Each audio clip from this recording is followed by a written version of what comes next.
Welcome to our channel. Today we how to manage site structure with Screaming Frog detailed guide step by step clearly. Open Screaming Frog and enter the website URL you want to analyze. Select the appropriate protocol, either HTTP or HTTPS, based on your site. Click the Start button to initiate the site crawl. Wait for Screaming Frog to complete the crawl. This may take a few moments depending on the site size. Once the crawl is complete, navigate to the Overview tab to get a summary of the data. In the Internal tab, review the internal linking structure of the website. Check for any broken internal links, which can negatively affect site structure. Use the Redirects tab to analyze any existing 301 or 302 redirects. Identify redirect chains or loops that could lead to poor user experience and site performance. Explore the Images tab to ensure all images have proper alt text for accessibility and SEO. Visit the Response Codes tab to filter results by status codes. Focus on 200, 301, 302, 404, and 500 codes. Analyze the URL structure by visiting the URL tab. Make sure it follows best practices.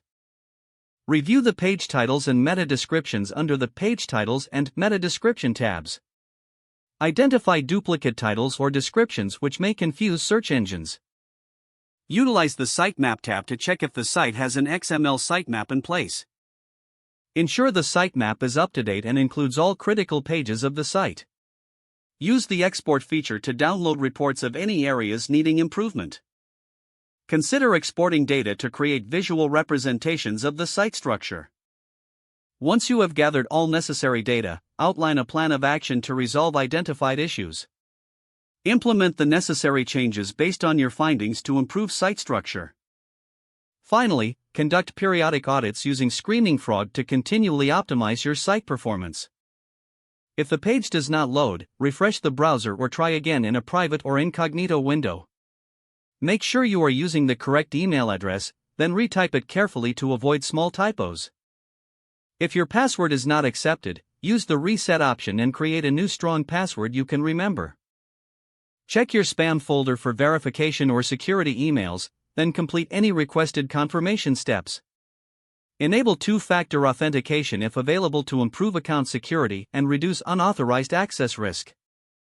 After signing in, review your profile details so your contact information and settings are accurate and current.